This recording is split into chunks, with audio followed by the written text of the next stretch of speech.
আমি কবির, একজন তরুণ ব্যক্তি। আমি আমার মামার বাড়িতে কাজ করতাম। আমার মামা তার স্ত্রীকে খুশি করতে পারতেন না, ফলে আমার মামি আমাকে তার ঘরে ডাকতেন। মামি আমার পাশে এসে শুয়ে থাকতেন লুকিয়ে, আমি জানতাম না, আর আমি তাকে আমার স্ত্রী মনে করে সারা রাত। মামি দেখতে অনেক সুন্দরী, যে কেউ তাকে দেখলে তার প্রেমে পড়তে চাইবে। আমার মামি আমার থেকে বয়সে বড় ছিলেন এবং আমাদের মধ্যে বেশি কথা হতো না। তিনি তার কাজে ব্যস্ত থাকতেন এবং মামার সাথেও কম কথা বলতেন। এক রাতে মামি আমাকে তার রুমে ডাকলেন। বললেন, কবির, আজ আমার শরীর ভালো লাগছে না, তুমি আমার পাশে শুয়ে থাকো। আমি তার রুমে শুয়ে পড়লাম। মামি লাইট বন্ধ করে দিলেন। এরপর আমি তাকে আমার মতো করে পেয়েছিলাম। কখনো ভাবিনি আমি তাকে এত কাছে পাবো। আমার গল্পগুলো তোমরা শুনো, কিন্তু সাবস্ক্রাইব করো না। দয়া করে গল্পগুলো ভালো লাগলে ভিডিওটি লাইক, শেয়ার এবং চ্যানেলটি সাবস্ক্রাইব করো প্লিজ। তখন আমি চাকরির খোঁজে ছিলাম, কিন্তু কোথাও কাজ পাচ্ছিলাম না। একদিন আমার বন্ধু সুরেশ বলল, আমার মামা শহরে থাকেন এবং আমি তোমাকে সেখানে চাকরি দিতে পারবো। আমি বেশি শিক্ষিত ছিলাম না, জানি ভালো চাকরি আমার দ্বারা হবে না। আমি চতুর্থ শ্রেণী পর্যন্ত পড়াশোনা করেছি, কিন্তু অল্প শিক্ষার কারণে ভালো চাকরি পাওয়া কঠিন ছিল। গ্রামের এখানে ওখানে ছোটখাটো কাজ করে কিছু টাকা উপার্জন করতাম, যা খুবই কষ্টকর ছিল। তখন মনে হলো শহরে গিয়ে কিছু কাজ খুঁজে দেখা উচিত। একদিন আমার বন্ধুর দেওয়া একটি ঠিকানায় গেলাম, যা তার মামার বাড়ির ছিল। সেই বাড়িতে গিয়ে দেখি আমার বস, যিনি আমার বন্ধুর মামা এবং আমি তাকেও মামা বলে ডাকতাম, মামা আমাকে একটি কাগজ দিলেন এবং বললেন, এই ঠিকানায় যাও। আমি যখন সেই ঠিকানায় গেলাম, দেখি সেটা এক ডাক্তারের ঠিকানা। মামা বললেন, তিনি আমার বন্ধু, তিনি তোমার কিছু পরীক্ষা করবেন। যদি পরীক্ষাগুলো ভালো হয় তাহলে তোমাকে চাকরি দেব। মামা কথা শুনে আমি কিছুটা ঘাবড়ে গেলাম, কিন্তু ভাবলাম চেষ্টা করে দেখি। ডাক্তারের কাছে গিয়ে তিনি আমার কিছু পরীক্ষা করলেন এবং কিছুক্ষণ পর রিপোর্ট দিলেন। আমি বাসায় ফিরে মামাকে রিপোর্ট দেখালাম। মামা হাসতে হাসতে বললেন, তুমি দেখতে বেশ সুন্দর, তোমার চেহারাও ঠিক আছে, তোমার কাজ নিশ্চিত হয়েছে।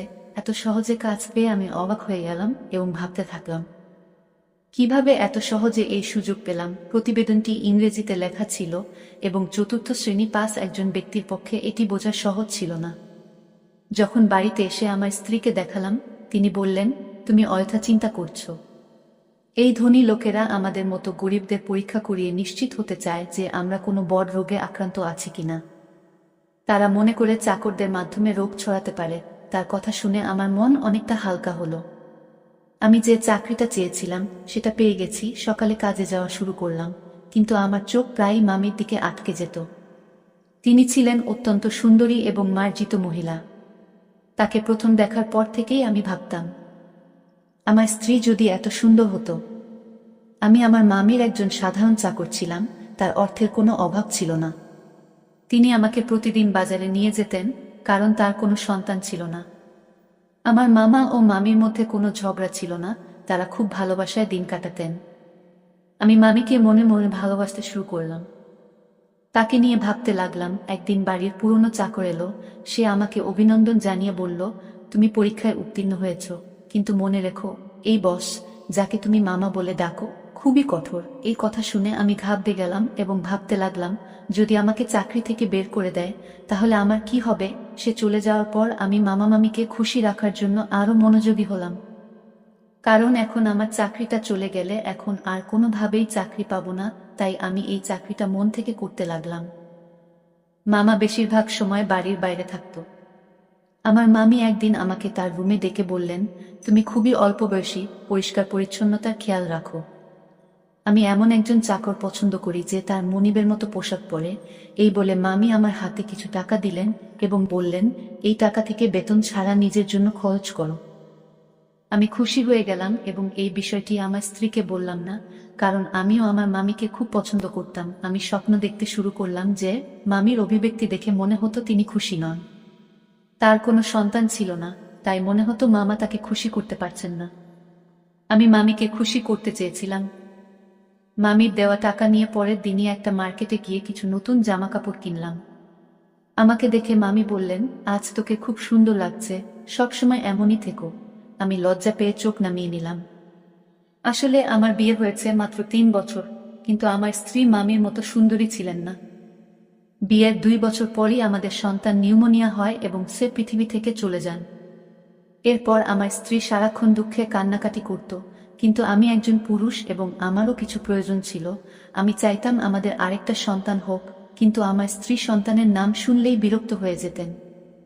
তিনি সবসময় আমার থেকে দূরে থাকতেন।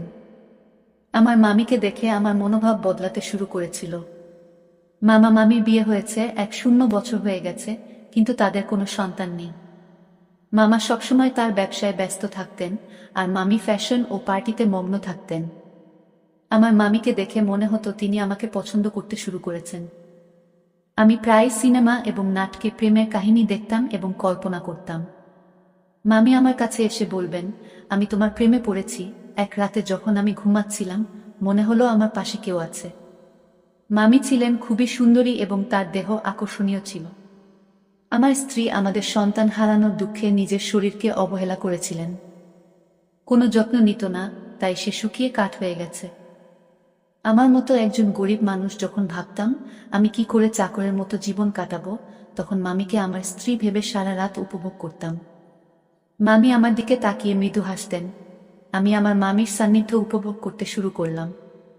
কাজ করার সময় মামি আমাকে ডেকেই যে কোনো কাজ দিতেন, আর আমি তা সঠিকভাবে করে দিতাম যেন কোনো অভিযোগের সুযোগ না থাকে। মামি সবসময় আমার প্রশংসা করতেন, আর আমি সততার সাথে আমার কাজ চালিয়ে যাচ্ছিলাম।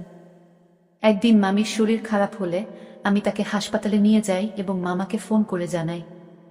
এরপর মামা হাসি মুখে আমাদের সবার জন্য মিষ্টি আনলেন। এরা দেখে আমি খুব খুশি হয়েছিলাম, কিন্তু সেই দিন থেকে মামির আচরণ বদলে গেল। তিনি আমার দিকে অদ্ভুতভাবে তাকাতে লাগলেন এবং বাইরে যাওয়া কমিয়ে দিলেন। ফলে এখন শুধুমাত্র মামির সঙ্গেই আমার দেখা হয় কম। কিছুদিন ধরে আমার মন মেজাজ খারাপ ছিল, কারণ আমি মামির সান্নিধ্যে অভ্যস্ত হয়ে পড়েছিলাম। আমার মনে হয়েছিল আমি হয়তো মামির প্রতি আসক্ত হয়ে পড়েছি। তবে আমার কাজ চালিয়ে যেতে লাগলাম। সময় চলে গেল এবং অবশেষে সেই দিন এল যখন মামি একটি সন্তানের জন্ম দিতে চলেছিলেন। কিন্তু মামা আর আগের মতো খুশি ছিলেন না। তিনি সবসময় চিন্তিত থাকতেন। আমি ভাবতে লাগলাম, মামা কেন খুশি ছিলেন না? আমি যখন বাবা হলাম তখন আনন্দে উঠছিলাম, কিন্তু আমার মামাকে খুব চিন্তিত দেখাচ্ছিল, যেন কোনো বড় বিপর্যয় আসন্ন। এক রাতে মামা আমাকে তার ঘরে ডেকে বললেন, এই ব্যাগ নাও। যদি আজ রাতে আমার স্ত্রী সন্তান জন্ম দেয়, তবে এই ব্যাগটি ব্যবহার করো এবং শিশুটিকে গোপনে সরিয়ে ফেলো। আমি কখনো মামার কোনো নির্দেশ নিয়ে প্রশ্ন করিনি, তাই সেদিনও কিছু বললাম না, কিন্তু আমার মন খুব অস্থির ছিল। বারবার ভাবছিলাম, কেন মামা তার সন্তানের জীবন নিতে চাইছেন? রাত গভীর হলে মামি ঘুমিয়ে পড়লেন, তাই আমি গোপনে তার রুমে গেলাম। মামি তখন চোখ বন্ধ করেছিলেন। আমি মনোযোগ দিয়ে তার দিকে তাকালাম। মামির মুখে সেই চিরচেনা সৌন্দর্য দেখে আমি মুগ্ধ হলাম, কিন্তু আমার অবস্থান মনে করে মামার কথা মেনে নিলাম। মামার নির্দেশ অনুযায়ী কাজ করার জন্য তিনি আমাকে টাকা দিতেন। আমি গোপনে মামার দেওয়া ব্যাগটি তুললাম আর বাচ্চাটিকে ঢুকাতে শুরু করলাম। তখন মামি হঠাৎ আমার দিকে তাকিয়ে হাসলেন। আমি শিশুটিকে লুকিয়ে রাখছিলাম এবং মামি আমাকে দেখে বললেন, তুমি কি সত্যিই শিশুটিকে হত্যা করতে চাও? মামি আমাকে জিজ্ঞাসা করলেন, তুমি কি তোমার মামার নির্দেশে এসব করছো? আমি চমকে উঠলাম এবং বললাম, তুমি এটা কি বলছো? মামি বললেন, তোমার চাচা এই শিশুটিকে মেরে ফেলতে চায়, কারণ সে ভয় পায় যে এই শিশু তার নয়। তার কথা শুনে আমি স্তব্ধ হয়ে গেলাম। আমি অবাক হয়ে ভাবতে লাগলাম, এত কিছুর পরও এটা কিভাবে সম্ভব? মামি বললেন, তোমার মামা সন্দেহ করছে যে এই শিশু তার নয়, তাই সে এই কাজটি করতে বলেছে। সে এই শিশুটির বাবা নয়, তুমি এর বাবা। এই কথা শুনে তাকে বললাম, তবে তুমি কেন বলছো আমি এই শিশুটির বাবা? আমি এই কথা শুনে স্তব্ধ হয়ে গেলাম। আমি বললাম, আপনি কি চান আমি এই শিশুটিকে বাঁচিয়ে রাখি? মামি হাসলেন এবং বললেন, এই শিশুটিকে জঙ্গলে ফেলে দিও না, কারণ এই শিশুটির বাবা তুমি। আমি আরো বিভ্রান্ত হয়ে গেলাম, কারণ মামি বলছিলেন যে তিনি কখনো আমাকে স্পর্শ করেননি। তার কথাগুলো শুনে আমার মনে হলো আমি যেন স্বপ্ন দেখছি। আমি সোফায় বসে ভাবতে লাগলাম, এত সুন্দর একজন মহিলার সাথে, যাকে আমি মামি বলে ডাকি, এমন কিছু ঘটেছে কি? আমি মামিকে জিজ্ঞেস করলাম, আপনি এত সুন্দরী, কিন্তু কেন এমন করলেন? মামি বললেন, আমি খুব সুন্দরী, কিন্তু আমার পরিবার খুব গরিব ছিল, তাই আমি তোমার মামার সাথে দেখা করতে এসেছিলাম। তোমার মামা মতো ধনী হওয়ার ইচ্ছা ছিল, তাই আমি তাকে বিয়ে করি। আর সে আমাকে প্রস্তাব দেওয়ার সাথে সাথেই আমি তৎক্ষণাৎ হ্যাঁ বলেছিলাম, কারণ আমি ধনী হতে চেয়েছিলাম। আমার বাবা মাও তোমার মামার সাথে বিয়ে করতে রাজি হয়েছিলেন। কিন্তু বিয়ের কিছুদিন পরেই জানতে পারলাম তোমার মামার সন্তান হওয়ার সামর্থ্য নেই। অনেক চিকিৎসা করানোর পরও কোনো ডাক্তার তাকে সুস্থ করতে পারেনি। তিনি মা হতে চেয়েছিলেন এবং এর জন্য তিনি যা করতে প্রস্তুত ছিলেন। তারপর তিনি তার চাকরের মাধ্যমে একটি অদ্ভুত পরিকল্পনা তৈরি করেছিলেন, তাই তিনি সবসময় চাকরদের নিযোগের আগে পরীক্ষা করাতেন। তোমার চাচা তোমার মাধ্যমে তার পরিকল্পনা সফল করতে চেয়েছিলেন, মামি বললেন। এই শিশুটি তোমারই সন্তান এবং তিনি চান না যে এটি প্রকাশ্যে আসুক। তিনি জানতে চেয়েছিলেন তিনি বাবা হতে সক্ষম কিনা, তাই আমাকে চাকরের সাথে ঘুমাতে বলেছিলেন। মামির এই কথা শুনে আমি আরও হতবাক হয়ে গেলাম এবং কিছু বলতে পারলাম না। তিনি বলতে লাগলেন, তোমার মামা আমার জন্য অনেক চাকর নিয়োগ করেছিলেন, কিন্তু আমি যাকে ভালোবাসার যোগ্য মনে করতাম তাকেই গ্রহণ করতাম। আমরা অনেক চাকর বদল করেছি, কিন্তু তোমাকেই প্রথম উপযুক্ত মনে হয়েছিল। প্রথম দেখাতেই তোমার প্রতি আমার আকর্ষণ জন্মায়। আমি অবাক হয়ে বললাম, তুমি কখন আমার কাছে এসেছিলে? মামি হাসলেন এবং বললেন, তোমার মামা এমন পরিকল্পনা করেছেন যে তুমি বুঝতেও পারোনি। তুমি মনে করতে তুমি তোমার স্ত্রীর সাথে আছো, কিন্তু আসলে আমি ছিলাম। তোমার মামা রাতের আধারে আমাকে তোমার রুমে পাঠাতেন এবং তোমার স্ত্রীকে অন্য ঘরে অজ্ঞান করে রেখে দিতেন। তিনি নিজেই পাহারা দিতেন যাতে কেউ সন্দেহ না করে। মামি বললেন, আমি প্রথমে বাধ্য হয়ে এসেছিলাম, কিন্তু পরে তোমার প্রতি আকৃষ্ট হতে শুরু করলাম। তোমার কাছ থেকে যে সুখ পাচ্ছিলাম তা তোমার মামা কখনোই দিতে পারতেন না। সেই কারণেই আমি নিজেও তোমার প্রতি দুর্বল হয়ে পড়েছিলাম। তোমার মামা যখন এই পরিকল্পনা চালিয়ে যেতে লাগলেন, আমি নিজে উপভোগ করতে শুরু করলাম। তিনি আমাকে তোমার কাছে বারবার পাঠাতে থাকলেন। তিনি আরও বললেন, আমি গর্ভবতী হলাম এবং তোমার মামা আমাকে ভোরের অন্ধকারে ঘরে ফিরিয়ে আনতেন যাতে কেউ কিছু বুঝতে না পারে। এভাবে তোমার মামা তার সন্তান হওয়ার আশা পূর্ণ করতে চেয়েছিলেন এবং আমি নিজেও অজান্তে সেই পরিকল্পনার অংশ হয়ে পড়েছিলাম। কিছুদিন পর সে তার পরিকল্পনায় সফল হয়েছিল। ডাক্তার আমাকে জানিয়েছিলেন যে আমি মা হতে চলেছি, যা তাকে অত্যন্ত খুশি করেছিল। আমি বিস্মিত হলাম যখন শুনলাম সে ডাক্তারের কাছে মিথ্যা বলেছে। কেউ কিভাবে তার বউকে এমনভাবে ব্যবহার করতে পারে? তারা দুজনেই আমাকে টাকা দিয়ে তাদের খেলনা বানিয়ে ফেলেছিল, যা আমার মোটেই ভালো লাগেনি। তখন আমার মামি তার কথাবার্তায় ব্যস্ত ছিলেন।